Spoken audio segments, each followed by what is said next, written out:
சிரிக்கிறீங்க. இதோட யார் நல்லா ஆடிட்டு போறாங்க?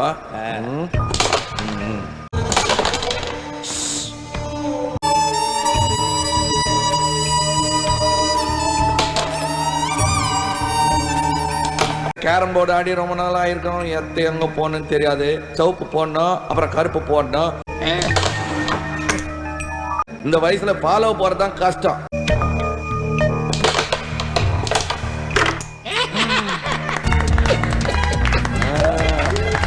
அப்படியே ஜூஸ் கொடு. நக்கல்யா அவனுக்கு. ஹாய், ஹலோ, வணக்கம் நண்பாஸ். Welcome to wholesome homies IPL review. இன்னைக்கு நம்ம பார்க்க போகிறது சிஎஸ்கே vs கேகேஆர். ரொம்ப நாள் கழிச்சு நான் வந்திருக்கனாலே தெரியும் என்ன நடந்திருக்கு, என்ன சம்பவம் நடந்திருக்குன்ட்டு. நான் போனால் கூடயே ஒருத்தனை கூப்பிட்டு போகணும்னு சொல்லிட்டு ஒருத்தர் தூக்கிட்டு போகலான் இருக்கோம். 3 டைமோட வாங்க, நீங்கள் போதும் போதும் வாங்க வாங்க அப்படின்னு சொல்லிட்டு. இவ்வளோ நாளாக மோசமாக தான் ஆடிட்டு இருந்தீங்க. நாங்கள் என்னடா பண்ணோம் உங்களுக்கு சார்? அந்த இது நம்மளை தளபதி சொல்லுவார்ல ஒரு இதில், நீங்கள் யாரை சந்தோஷப்படுத்துறதுக்காக இதெல்லாம் நீங்கள் செய்கிறீங்களோ அவங்களுக்கே ஒரு கட்டத்தில் உங்களை பிடிக்காம போயிடும். அந்த மாதிரி தான் எனக்கு தலையை பார்த்தா தோணுது. அவருக்காக எத்தனை முட்டு கொடுத்தேன், எத்தனை இது பண்ணேன், கடைசியில் அவரு கையிலேயே எங்களை நாக் அவுட் பண்ணிட்டாரு நினச்சாதான் ரொம்ப வருத்தமாக இருக்கு. சரி பேசுங்க ப்ரோ, பேசுங்க. என்ன பிளேயிங்லாம் பத்தி பேசணும். First CSK vs KKR. இந்த சில மக்கள் கூதிங்க புரியாமல் இருந்திருக்கும் இன்னும். சாரி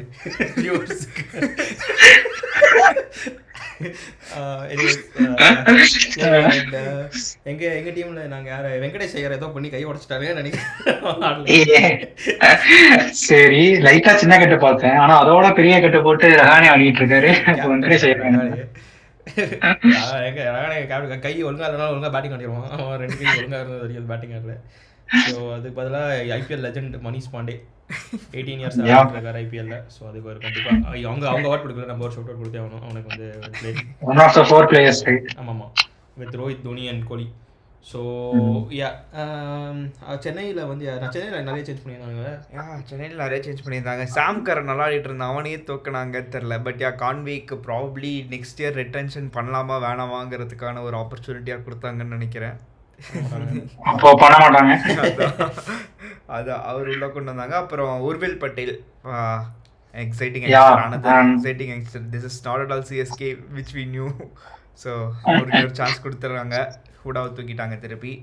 அண்ட் தென் தலைவர் அஸ்வினை திருப்பி இறக்கியிருந்தாங்க. அதுவும் இதே டெஸ்ட்டுன்னு தான் நினைக்கிறேன். அடுத்த வருஷம் ரிட்டன்ஷன் பண்ணலாமா வேணாமா சான்ஸ் கொடுக்கலான்னு. அவரு திருப்பி ஃபெயில் ஆகிட்டார்னு நினைக்கிறேன். கண்டிப்பாக அஸ்வினுக்கு சான்ஸ் கொடுக்கலாம் கிட்ட. ஸோ எங்கள் ஆள் தான் டாஸ் ஜெயிச்சு பவுல் பேட்டிங் எடுத்தார். அது வந்து பெருசாக கரெக்டான டிசிஷன் தான் நினைக்கிறேன்.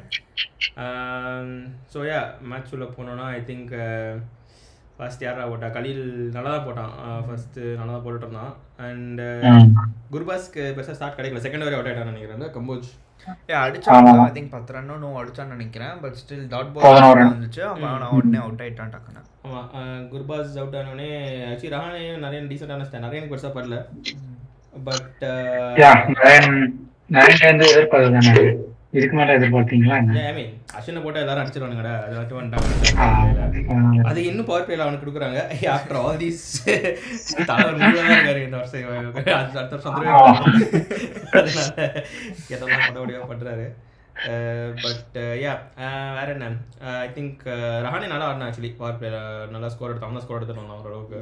ஐ திங்க் பவர் பிளே பொறுத்த வரைக்கும் 2 பேருக்குமே ஓரளவுக்கு பேலன்ஸ்டாக தான் போச்சுன்னு நினைக்கிறேன். ஒரு விக்கெட் விட்டாலும் ஓரளவுக்கு ரஹானே வந்து கொஞ்சம் அடிச்சுட்டு தான் இருந்தான். And I have to tell about this Matheesha Pathirana. இன்னொரு கேட்ச் ட்ராப், அழகான கேட்ச் ட்ராப் திருப்பி பண்ணார். இந்த மத்தீஷா பத்திரானா, கலீல் அஹ்மத், ரவி அஸ்வினை இவனெல்லாம் ஃபீல்டிங்கில் வச்சுட்டு நாங்கள் படுற பாடு இருக்கே சொப்பா முடியல. எவ்வளோ ட்ராப் பண்ணுறானுங்க. பின்ன பெஞ்சில் கூட வேறு. ஸோ அங்கே வந்து ஒருத்தன் சரி என்னடா அவனுங்க பாட்டம் ஆஃப் த டேபிள் 2 பேரும் பேசிட்டு இருக்கானுங்க. நம்ம டாப்ல இருந்து பார்ப்போம் மாதிரி ஒருத்தன் எழுந்து நின்று நம்மளை பார்த்துட்டுறாங்க. கீழே இருந்து சரி இவனுக்கு எதோ பேசிட்டு இருக்கானுங்க. நம்ம குவாலிஃபயர் 2 பற்றி குவாலிஃபயர் அந்த 2 பேர் சண்டை போட்டு இருப்பாங்க. அங்கே போய் சண்டை போடுங்க. சரி ஓகே. மற்றபடி திரும்பி மேட்ச்சுக்கு வந்தோன்னா என்னது 100 சூப்பராக போட்டார் இன்னைக்கு.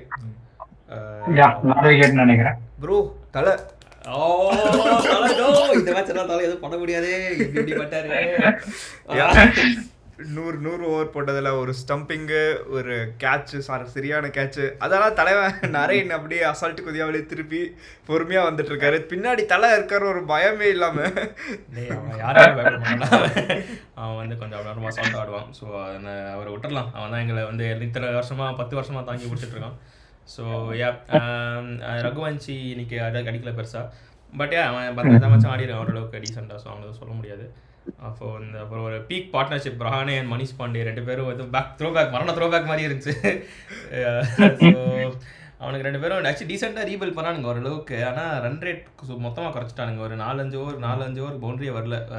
ரஹானியும் ட்ரை பண்ணார் டு ஹிட் பவுண்டரிஸ், பட் அவனால் முடிஞ்சதும் அடித்தான். அவன் ஸ்பின்னர் அகேன்ஸ்ட் தான் கொஞ்சம் ஸ்ட்ரகிள் பண்ணுறான் இந்த வருஷம் பவர் பிளேக்கு அப்புறம். ஸோ அது ரகானே ஸ்ட்ரகிள் பண்ணது, அஸ்வின் நல்லா போட்டது இல்லை. சுற்றி ஆஷனாவை இன்னைக்கு ஒரு முடிவு கட்டியே அவ்வளோ. So Manish Pandey I think ஒரு 2 பவுண்டரி தான் அடிச்சா நிற்கிறேன் மொத்தமாகவே. வந்து கொஞ்சம் ரொம்ப சாலிடிஃபை ஆகான இன்னிங்ஸ் ஆடிட்டான். கொஞ்சம் முன்னாடி ஆக்சிலேட் பண்ணிக்கலாம், ஏன்னா மொயின் அலிலாம் இந்த பேட்டிங் கிடைக்கவே இல்லை அவனுக்கு. ஸோ இன்னும் கொஞ்சம் ஃபாஸ்ட்டாக அடிக்கலாம். நான் அங்கே தான் ஐ திங்க் மொயின் அலியே அவனுக்கு இறக்கி விட்டுறான்னு நினைக்கிறேன். அவங்க ஸ்பின்னர் கொஞ்சம் ஏதாச்சும் அடிப்பான், ஏதாச்சும் மனிஷ் பாண்டே இன்னும் கொஞ்சம் பின்னாடி வச்சுருந்துருக்கலாம். அது ஒரு சின்ன வருத்தம். பட் ரஹானே அவுட் ஆன அப்புறம் யாரும் வந்து ரசல் தானே? ரசலும் ஆக்சுவலி கொஞ்சம் ஸ்லோ ஸ்டார்ட்டாக தான் இருந்துச்சு, பட் போக போக ஹீ காட் கோயிங். செம்மையாக அடிக்க ஆரம்பித்தான்.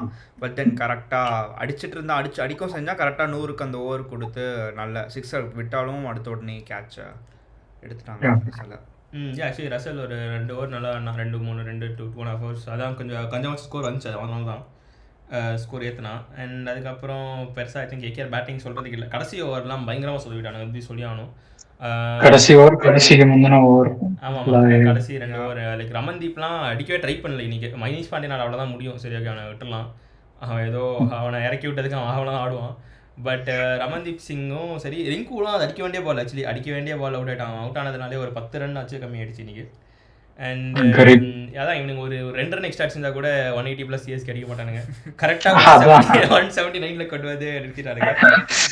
அது ஒரு சிஎஸ்கே நீங்க ஜெயிச்சாங்க 78 இருந்தானுங்க, 178 இருந்தாங்களா? நிறைய 2 ரன் அடிச்சா நீங்க வின் ரன் சொல்லிட்டு இருந்தேன். 1 ரன் அடிச்சு சரி அப்படின்னு சொல்லி இதாயிடுச்சு. Yeah, I think and also CSK learning from their mistakes நினைக்கிறேன். இன்னைக்கு கலீல் அகமது ரொம்ப நல்லா போட்டிருந்தாரு, but still second last over Khaleel Ahmed கொடுக்காம 100 அகமது கொடுத்தாரு. நல்ல மூவ். அதே மாதிரி பத்திரானாவும் ஆக்சுவலி டீசெண்டா போட்டான். ஒரு ஓவர் மட்டும் ரன் கொடுத்தா நினைக்கிறேன், மற்றபடி ஆக்சுவலா டீசெண்டா போட்டான். லாஸ்ட் ஓவர் உண்மையான டெப்த் பவுலிங்.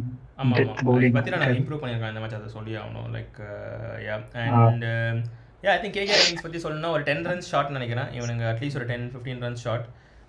195னா 180 டிஃபெண்ட் பண்ணியிருக்கலாம். பட் கமிங் அப்புறம் 190 இருந்திருந்தால் இன்னும் கம்ஃபர்டபுளாக இருந்திருக்கும்.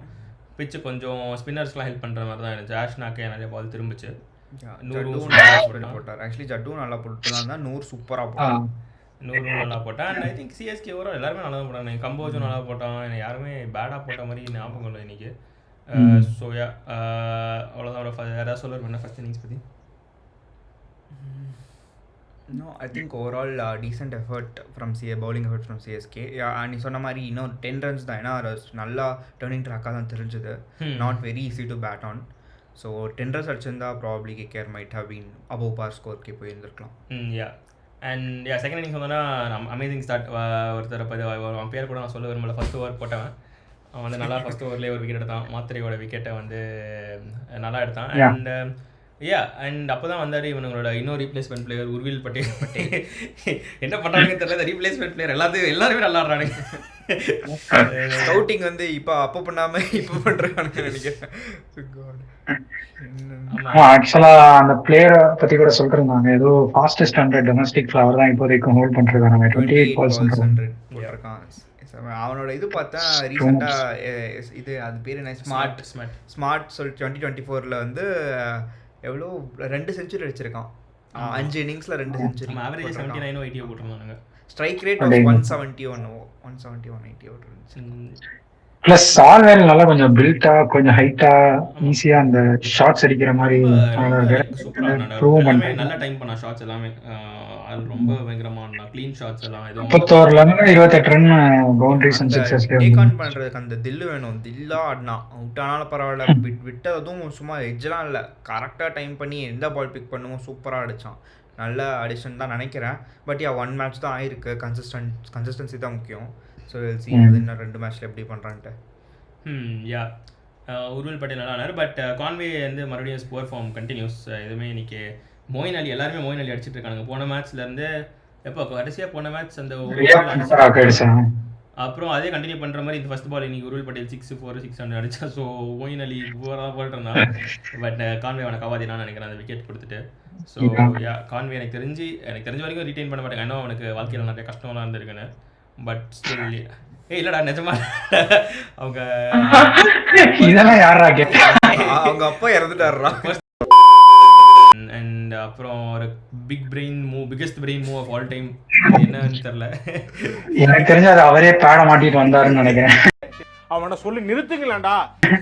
இந்த நியூசிலாந்து மேட்ச் அப்போ ஒருத்தன் நியூசிலாந்து ஜெர்சியை போட்டுட்டு உள்ள ஃபீல்டுக்குள்ள வந்துட்டு நானும் கிரிக்கெட்டர் தான் அந்த மாதிரி பேட்டை தூக்கிட்டு பேட மாட்டீங்கன்னு நானும் பேட்டர் உருவல் பட்டேல் வந்தால அப்பயே ஆஷ்லா அடிச்சு வந்தான். உருவல் பட்டேல் உள்ள அடிச்சு விட்டானுங்க. ஸோ அதனால ஆஷ்லா வந்து ஏதோ தெரியல. நானும் வந்த உடனே ஃபர்ஸ்ட் ஒரு ஆஃப் சைட்ல ஒரு ஹர்ஷித் ராணா ஒரு 4 அடிச்சாரு. பார்த்துட்டு ஒத்தா இன்னைக்கு இருக்கடா சம்பவம் நடிச்சா. அதுக்கப்புறம் ஓகே பேக் மாதிரி கையிலேயே கொடுத்துட்டு போயிட்டாரு. அண்ட் ஹர்ஷித் ராணா வந்து விக்கெட் எடுக்கிறானே தவிர அதுக்கு முன்னாடி ஒரு 15 ரன் சாலிடா கொடுத்துருவான். ஒரு விக்கெட் எடுக்கிறதுக்கு முன்னாடி இந்த பால் முன்னாடியே தான் போட்டு தலையாடுனா சொல்லுங்க. அதை வரதான் இருக்கா ஒரு வாட்டியும் Harshit Rana back to form நினைக்கிறேன். அவுட் ஆஃப் ஃபார்ம்ங்கிற ஃபார்முக்கு. ஆமாமா இன்னைக்கு கண்டிப்பா 2 மேட்ச் பேன் அவனுக்கு லோடிங் இன்னைக்கு பண்ண celebration. So yeah and I think வேற யார் உருவல் பட்டேல் அவுட் ஆயிட்டான் அதுக்கப்புறமே டக்குன்னு. ஸோ இவனுங்க 4 விக்கெட்டு ப்ளஸ் ஜட்டுவும் அவுட் ஆயிட்டாரு. இன்னைக்கு ஜட்டுக்கும் படலை. இல்ல ஜட்டு ஆக்சுவலி நல்லா ஆடிட்டு இருந்தான்டா. ஓரளவுக்கு ஆடினா கரெக்ட். அவன் ஃபர்ஸ்ட் பவர் பிளேல வந்தோடனே 6-4லாம் அடிச்சு கொஞ்சம் பவர் பிளே நல்ல ஸ்கோரே வந்துருச்சு. பட் ஆனா வருண் சக்கரவர்த்தி வந்து ஆமா bro he is the goat. நல்லா ஃபர்ஸ்ட் வந்தோடனே விக்கெட்டு. அதுக்கப்புறம் தான் எவ்வளோ பண்ணுங்க பவர் பிளே முடிகிறப்போ 60 for 5 இருந்தாலும் நினைக்கிறேன். 62க்கு 5 விக்கெட் போயிடுச்சு. அதுதான் இருக்கிறதுலே மைண்ட் ஃபக்கா இருக்கு. ஏன்னா 5 விக்கெட் எடுத்துட்டு பவர் பிளேல அப்பயும் நீங்க ஜெயிக்க முடியலன்னா பட் இவனுங்க 111 சேஸ் பண்ணி தோத்த டீம் தான். ஸோ அதனால அது வந்து இவனுங்க இதை பத்தி சொல்றது 2025ல இது ஒன்றும் பெரிய டிசப்பாயின்மெண்ட். அது இட்ஸ் பழகிடுச்சு. ஸோ அதுக்கப்புறம் ஆக்சுவலி பிரேவிஸ் அண்ட் டூபே ஒரு டீசெண்டான ரீபில்டிங் பண்ணிருந்தானுங்க. ஒரு 10 ஓவர் வரைக்கும் அங்கங்கே பவுண்டரி வந்துருந்துச்சு. ஆனால் அதான் இவனுக்கு எப்பயுமே ரன் ரேட்டுக்கு மேலே தான் இருந்தானுங்க. ஒரு 10 ரன் per ஓவரில் தான் போயிட்டு இருந்தானுங்க. நடுவில் கொஞ்சம் குறைஞ்சி ஒரு 8 runs per ஓவர் கிட்ட வந்துச்சு. ஆனால் ஓவர் டெவல் பிரேவிஸ் வந்து கரெக்டாக ஒரு பவுண்டரி அடிச்சிட்டான். சிவம் துபை சென்சிபிளாக ஆடிட்டு இருந்தான். இந்த தடவை சமாளிக்கிறான்னு சொல்லிட்டு அவனும் ஏதோ கொஞ்சம் காமா ஆடிட்டு அவனுக்கு பட மாட்டேங்குது. அதனால எல்லாமே சென்சிபிள் இன்னிங்ஸாக மாறிடுது. கரெக்டாக 100 விக்கெட்ல ஆடிடுறான், தப்பிச்சுக்கிட்டே இருக்கான். எப்போ போன வாட்டி எல்எஸ்ஜி கூட தலை காப்பாற்றி விட்டாரு. இன்னைக்கும் தலையும் ப்ரூவிஸும் சேர்த்து காப்பாற்றி விட்டாங்க அவனை. ஸோ அவன் படலைன்னு சொல்லி அட்லீஸ்ட் அவுட் ஆகாமன்னா அதை வேணா சொல்ல அவனை பற்றி. ஏன்னா அவுட் ஆயிருந்தானா தலை எப்போ 7வது 8வது வர மாதிரி வந்துருக்கும். இன்னைக்கு மேட்சுக்கு அதான் தேவைப்பட்டிருந்துச்சு. கரெக்டாக பண்ணோம். That's true. And I think அப்போதான் வந்தார் 10th ஓவர் வரைக்கும் சந்தோஷமா இருந்தோம் எல்லாம் ஜாலியாக. அப்புறம் வந்து ஒருத்தர் அவர் பேரை சொல்லுங்க ஒரு யாராச்சும் சொல்லக்கூட அவருக்கு இஷ்டம் இல்லை. இனிமேல் இல்லை இம்பாக்ட் பிளேயர் பேர்லேயே 6 ஆளாக வச்சிருக்கானேடா. என்னடா பண்ணுறான் 6 கொடுத்துருக்கான் பால். டிஃபார்மிங் பண்ணிட்டு இருந்தாரு இன்னைக்கு மேட்ச்ல. ஐ திங்க் அந்த ஓவர் ஸ்டார்ட் பண்றதே ஒரு கேட்ச் மிஸ்னால தான் ஸ்டார்ட் ஆகும். பட் அதுக்கு ஃபர்ஸ்ட் பால் ஓகே. பட் அதுக்கப்புறம் ஃபுல் டாஸ் கீழே அழகா ஸ்லாட்ல போடுறதுன்னு சொல்லிட்டு எல்லாமே பேட் பால் தான். லைக் அவன் கஷ்டப்பட்டு நல்லா அடிச்சான், நல்ல ராஸ் தான் அடிச்சான். பட் எல்லாமே பேட் பாலா தான் போட்டான். ஒண்ணு கூட ஒரு டீசென்டான பாலா போடவே இல்லை. ஆமாம்மா எல்லாமே மயிர் மாதிரி போட்டான். ஸோ அவனுக்கு தான் ஃபேஸ் இல்லைன்னு தெரியுது. அப்புறம் எதுக்கு still going for the Yorker என்ன இவர் அப்படியே போன மேட்ச் போட்டு புளுத்திட்டார்ல கடைசி ஓவரில். ஐ திங்க் சிஎஸ்கே மேலே ப்ரெஷர் பில்ட் ஆகிட்டே இருந்துச்சு அந்த ஓவர் வரைக்குமே கொஞ்சம் ஸ்லோவாக. ஏன்னா இன்னும் ஒரு விக்கெட் விழுந்தால் தலை அவ்வளோ சீக்கிரமாக வந்தால் அதுக்கப்புறமால ரொம்ப கஷ்டமாக இருக்கும். பட் ஒரு ஓவரில் மேட்சே மாற்றிட்டு இன்னொரு விக்கெட் விழுந்திருந்தாலும் அவ்வளோ ப்ரெஷர் இல்லாத மாதிரி கொண்டு வந்துட்டாங்க. இவங்களும் காமா ஆடிட்டு போயிட்டாங்க. அண்ட் அந்த ஓவர் அது வானதான பிரச்சனை. அதுக்கப்புறம் லைக் அந்த ஓவர் முடிஞ்சோடனே வருண் சக்கரவர்த்தி நிறைய இனியும் போட்டு முடிக்கிற மாதிரி ஆயிடுச்சு. ஸோ லைக் கொஞ்சம் ரன்னை கண்டினியூ பண்ணுறதுனால ஸோ அது ஒரு தலை வரப்போ அவனுங்களும் இல்லை பெருசாக ஒரு ஓவர் ஆனால் நீங்கள் தலை வருணோடது 2 பால் ஆடலாம் நினைக்கிறேன். சுனில் ஒரு ஓவர் ஆடினா. ஸோ அது பெருசாக இது இல்லை. ஸோ எங்களுக்கு வேறு யாரும் ஸ்பின்னர் இல்லை. கடைசியில் மேபி மொயின் அலிக்கு ஒரு ஓவர் கொடுத்துக்கலாம். பட் அதுவும் ரிஸ்க் தான் மொயின் அலி போட்டுருக்க ஃபார்முக்கு. எல்லாரும் 100 அக்கமாக தவிர முடியாது. Definitely bro. நூறு அகமதோட ஃபேன் தான் நான், அதனால எதுவும் சொல்ல முடியாது இந்த கதை. ஸோ ஐ திங்க் வேற என்னடா அப்புறம் பிரவேஷ் அவுட்டா நினைக்கிறேன் வருண் சக்கரவர்த்தி ஓவரில். அப்போதான் வந்து வருண் ஒருத்த மட்டும் தான் கேட்கறல ரொம்ப ட்ரை பண்ணுறதா நினைக்கிறேன். வேறு யாருமே சுனில் நிறையனும் ஓரளவுக்கு போட்டான். பட் சுனில் விக்கெட் எடுக்கிற மாதிரி தெரியல. வருண் தான் இன்னைக்கு ரொம்ப லைக் வருண் முன்னாடியே சொல்லியிருந்தான் ரொம்ப ஃபாஸ்ட்டாக போட்டுட்டு இருந்தான்னு. பட் இந்த மேட்ச் கரெக்டாக போட்டு கரெக்டாக போன மேட்ச் சரி இந்த மேட்ச் சரி கரெக்டாக போட்டு கரெக்டாக கண்டெயின் பண்ணி எடுத்துட்டான். ப்ளஸ் ரசலும் சூப்பராக போட்டான். ஆக்சுவலி அவனுக்கு கொடுத்த ஓவர்ஸ் வச்சு அவன் நல்லா போட்டான், கொஞ்சம் கண்டெயின் பண்ணான். ஸோ பிரவேஷ் அவுட் ஆன அப்புறம் வந்தார் தான். அப்போ தான் வந்தார் தலை இன்னைக்கு ஒரு முடிவு தான் வந்தார். முடிவு கட்டி ஆகணும். கூட பிடிச்சி பார்க்குறீங்களா? ஆனால் ஆக்சுவலி தலையும் அந்த கடைசி 6 அடிக்கிற வரைக்கும் கொஞ்சம் ரொம்ப அப்படியே டேக்கிங் இட் டீப். அவனுக்கு ஏத்த ஸ்கோரர் எல்லாமே ஜஸ்ட் 1 ஹிட் அவே மாதிரி தான் இருந்துச்சு. அதனால அடிக்கணுன்ற அவசியமும் இல்லை. அதனால தலையும் அப்படி. அண்ட் டூபே என்னதான் ரொம்ப பொறுமையான இன்னிங்ஸ் ஆனாலும் கொஞ்சம் அப்பப்போ கரெக்டான டைம்ல ஒரு 6 அடிச்சிட்டான். 19th ஓவரில் ஒரு 6 அடிச்சதுனால அந்த ஓவர் போட்டதும் அவரு தான். So the man who shall not be named. So and Harshit Rana ஓவர்லேயும் கரெக்டாக 6 அடித்தான். So Dube like decent innings தான் இன்னைக்கு உண்மையாலே ஒரு மேட்ச் நீங்கள் சொல்லலாம். ஏன்னா விக்கெட் விட்டுருந்தானா கண்டிப்பாக பெரிய பிரச்சனையாக இருக்கும். ஸோ ஐ திங்க் அதுக்கப்புறம் சொல்கிறது கூட ஒன்றும் இல்லைடா. அவனுங்க கொஞ்சம் டீசெண்டாக ஹோல்ட் பண்ணானுங்க மேட்ச். ஒரு செகண்ட் லாஸ்ட் 2 overs 18-1 இருந்துச்சு நினைக்கிறேன். 18 to win and last over 8 to win. So 8 to winலாம் defend பண்றது கஷ்டம். அண்ட் தோனி அடிச்ச ஷாட் சொல்லி அவனுக்கு ப்ரோ செம ஷாட். நான் ஆனஸ்ட்லி தலை ஃபர்ஸ்ட் பாலே எல்லாம் அடிப்பாரு நான் எதிர்பார்க்கவே இல்லை. தலை வந்து மாட்டிச்சு அடிச்சு தூக்கி விட்டான். அவ்வளோ ஃபர்ஸ்ட் பால்லேயே முடிச்சு விட்டோம். டாஸ் வந்து அது என்னன்னு தெரியல. ரசோல் ஒழுங்காக தான் இருந்த மாதிரி இருந்துச்சு. இந்த கரீப் ரிகுசின் பக்கத்துல இருந்து ஏதோ காலை கடிச்சிக்கிட்டு இருந்தான். ஸோ இன்னைக்கு அதான் தலை முடிக்கிறப்போ எனக்கு ஒரே சமர்த்தமாக இருந்துச்சு. இப்படி வந்து இவரு கையிலேயே நம்ம அடி வாங்கிட்டோமே அப்படின்னு சொல்லிட்டு. ஸோ இவனுங்க பேசாமல் எஸ்டேஎல் கிட்ட போய் போலிங் லெசன் எடுத்துகிட்டு வர சொல்லுங்கடா இவனுங்களை. இந்த வைபவ் வர சரி அசல் கூட விட்டலாம். நல்லா தான் போலிங் போட்டான் ஓரளவுக்கு. அது சொல்லி அவனை ரசல் ஆக்சுவலி ஒரு 2 ஓவர் டீசெண்டாக போட்டான். என்னதான் அவனுக்கு போலிங்கே கிடைக்கல இந்த வருஷம் ஃபுல்லாக பெருசாக. ஆனால் கிடைக்கிறப்பல ஒழுங்காக தான் போட்டு அட்லீஸ்ட் விக்கெட் எடுத்துருவான். இல்லைனா டீசெண்டாக போடுறான். ஸோ அவன் எதுக்கு கொடுக்க மாட்டானுங்கன்னு தெரில. இதோட எங்களோட சீசனை மொத்தமாக புதைச்சிட்டானுங்க. இப்போ வந்து 5 டீம் தான் இருக்குன்னு நினைக்கிறேன். Chance still mathematically have a chance.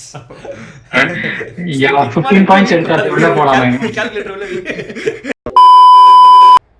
சரி நம்ம மோஸ்ட் ஆன்டிசிபேட்டட் செக்மெண்ட் உள்ள மார்க்கெட்டிங் நீங்க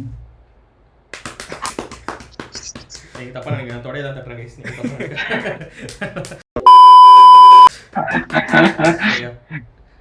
சொல்லுங்க ப்ரோ. நீங்க சொல்லுங்க. நீங்க தான் neutral. Okay. So man of the match Urvil Patel கொடுத்துடலாமா? இல்லை வேற யாரும்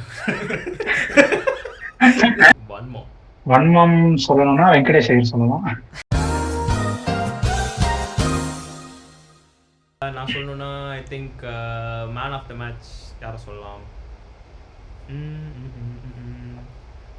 வருண் சொல்லுவேன் கண்டிப்பாக. வருண் சக்கரவர்த்தி நல்லா bowling போட்டார் இன்னைக்கு.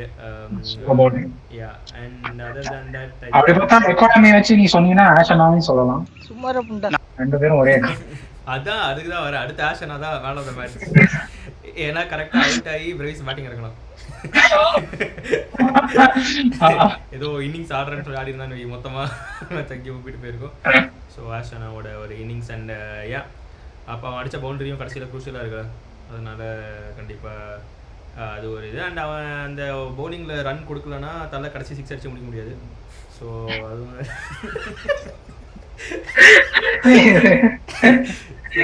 நம்ம மேன் ஆஃப் த மேட்ச் பத்தி தானே பேசிட்டு இருக்கோம்.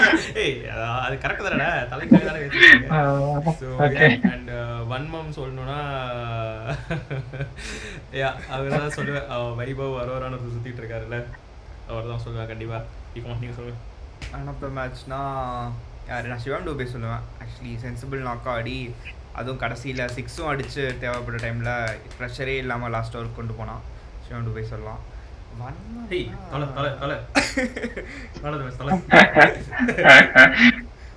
வன்மம் ஆக்சுவலி எனக்கு பத்திரானா எனக்கு பவுலிங்னால இல்லை, எனக்கு ஃபீல்டிங்னால தான் ரொம்ப ரொம்ப மோசமாக பண்ணுறான்.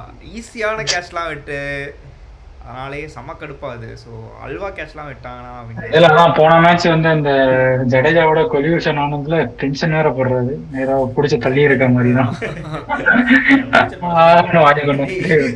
ஆல்ரெடி பிடிச்சிட்டாண்டா, தள்ளி பிடிச்சி விட்டு டென்ஷன் வேற ஆறான் அதுல.